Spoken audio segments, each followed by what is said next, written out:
Hello, it is Foundation Friday, September 10th, 2021. Steve Sipress here with another in our multi-part series on the fantastic book, The Magic of Thinking Big by Dr. David J. Schwartz. Highly recommend you get this book and read it multiple times and take action on what the good Dr. Schwartz is teaching today.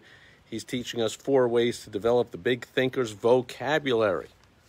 Because when you start talking big, you may start thinking big, and when you start thinking big, you can start to experience the magic of thinking big.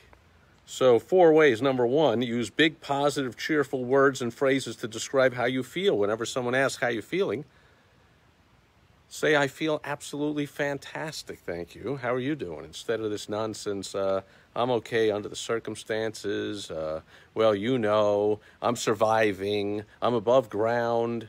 What's all the nonsense I hear from people? Like, getting by, pretty good, doing okay. Like, how about doing absolutely spectacularly fantastic? Try answering that to 10 people and tell me you don't actually feel better just by doing that. Number 2, use bright, cheerful, favorable words and phrases to describe other people. Make it a rule to have a big positive word for all your friends and associates, not to mention for all your enemies, because whatever you say behind people's back is going to get back to them. So you might as well have positive things to say about everybody instead of negative things. Unless it's an in-depth conversation, like people will ask me if they're looking to invest into some kind of material or a coach or a consultant or a course or, someone that can help a small business grow. They'll ask me if I know the person, my opinion. Well, yeah, sure. That's where I will tell them the honest truth to save them the time and money and trouble of hiring the wrong person. But otherwise, someone says, what do you think of that person? If you have nothing good to say, you don't say anything. Just say things like, great guy. Be extremely careful to avoid the petty cut him down language. Number 3, use positive language to encourage others. Compliment people personally at every opportunity. Everyone you know craves praise. Have a special good word for your wife, your husband every day. Notice and compliment the people who work with you. Praise, sincerely administered, is a success tool. Use it. Use it again and again and again. Compliment people on their appearance, their work, their achievements, their families. With social media, this is easier than ever. Just like all kinds of good things that you see coming through. Go to people's pages. Go to your clients, your prospects, your friends, your associates, your family. Just start liking things, obviously not ridiculous things or things you don't agree with, but if they're just, it's a photo or it's a good news about their family or it's a trip they're going on or, in business, any kind of success in business, a new client or the speaking engagement or, they're expanding their business or they hired new employees, whatever. Click a like, put a nice complimentary post in there, not just it can be really a simple way to go if you don't really know the person. If you do, put a meaningful comment in there.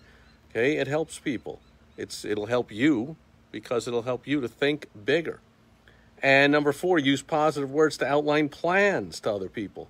So when people hear something like, here's some good news, we face a genuine opportunity, well, their minds start to sparkle. But when they hear something like, well, whether we like it or not, we have a job to do, that mind movie that's created in their mind is dull, boring, and they react accordingly. So promise victory and watch eyes light up. Promise victory and win support. Build castles. Don't dig graves. So you see successful people doing this stuff. You see successful people, and anybody once in a while not doing it. Start to pay attention. And most importantly, start to pay attention when you do it. I know this from firsthand experience. I've said it often during this series on the magic of thinking big. When I first was handed this book by an associate, a business partner, I was not a positive thinker. I was not a big thinker. I was a small negative person. And took me a lot of time, a lot of work, a lot of changing my habits to become a big thinker and a positive thinker and a big doer. And I see it. I have, close people in my family, friends, associates that are negative, small thinkers. Like, I can spot it a mile away because I used to be that way. But it's tough. It's tough to be around those people. It's debilitating. It's weakening. You get to the point you don't want to talk to them. You don't want to send them an email or comment to them. You hate that meeting you have coming up with them because, when you ask them how they're doing, they're going to say BS like, oh, I'm hanging in there. I'm just surviving. I'm above ground. So that's a good thing. Like, you don't want to be around those people. So don't be one of those people. Be a big thinker. And be a big talker. And be back here again next Foundation Friday for another in our multi-part series on the magic of thinking big by Dr. David J. Schwartz. In the meantime, I'll be back tomorrow on Social Media Saturday. I will catch you then. Over and out. Bye-bye.